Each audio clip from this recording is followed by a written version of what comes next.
Walay resistance sa mga tagbalay sa implementasyon sa Order of Demolition sa Purok 2 o Purok 3A, Barangay Malagos, Baguio District, Davao City, kaganihang buntag. 23 ka tagbalay ang nag-self-demolish, samtang tulo ang puwersadong giguba sa demolition team sa City Engineer's Office sa lokal nga gobyerno. Gipaniguro sa kapulisan nga hapsay ug walay gubot nga mahitabo kay napasabot dayon sa mga pulis ngadto sa mga tawo ang gihimong demolition. Ang gitukuran sa mga balay, usa ka PNP Reservation Area nga anaa sa 5.7 hectares ang gidak-on og gamito na sa PNP. Naipagabuhaton nga demolition diri sir no, and then the Davao City Police Office is ato alang ipatuman diri nga walay kasamok kagubot nga mahitabo during the implementation of the demolition. And then ato lang ipasabot sa mga namuyo diri nga ano siya, PNP Reservation Area. And then ay pagahimuon diri nga camp development plan, and then ang ato ang gobyerno no ato anang kuanon gamiton ang kining yuta para sa project nato. And then kabalo namang yun diri ang ato ang mga namuyo diri nga naatay free demolition conference nga gibuhat before ani nga demolition. So nakabalo na sila nga naaya pagabuhaton nga demolition karon. Kaya ato yung gipaningkamutan nga during the implementation sa demolition walay mga kagubot ug mapasabot nato tanan.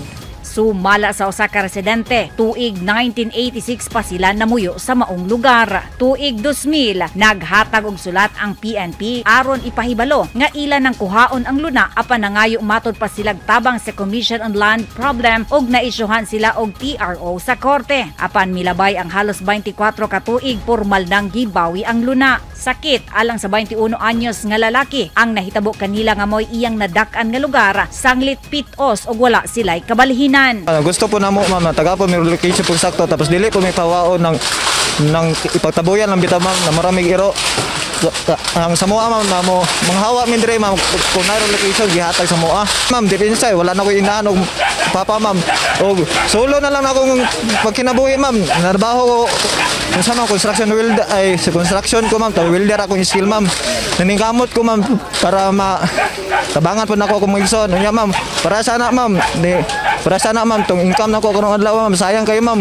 Og nang para sana pag demolish ma'am unya kung buntag ng balay niya nang pagpangita ng pagpatindog balay ma'am, na may papalit ma'am.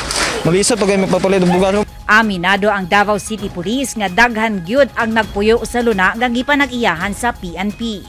Naay 193 households nga namuyo diri no sa 5.7 hectares. And then naalay 8 ka households ang dili pa willing no basig naapod sila yung mga lipan. Pero ang ato ang city sir no, ang ato ang city social worker anan then other office nga mag-validate kung qualified ba sila nga tagaan og kanang relocation or other benefits. Sad to say sir nga naay walay nag-qualified nga family. So dili atong ipasabot nga dili ang kapulisan ang nag-validate kung qualified ba sila or dili, kundi ang City Social Worker and Development and katong sa housing kung qualified ba sila tagaan or dili. Adunay gihuptan nga dokumento ang PNP nga ang luna nga gitukuran og daghang balay gi-award ngadto kanilang niadtong tuig 1963 ni kaning President Diosdado Macapagal. Naman tay gihimo ani nga pagkural. So ato lang naundang gumikan kaya naay po'y mga kakulian. Pero kabalo na magitan na mo yung diri sir. And then ato ang barangay diri is nagmando na po sila nag-inform na gamito na ni siya balik sa kuhaon na siya balik sa PNP kay naay pagahimuon nga project. Hapsay nga nasugdan ang demolition kaganihang buntag. Hapsay usab kining natapos karong hapon. Rhea Montecalvo, Gabernino, Newsline Philippines, stay safe.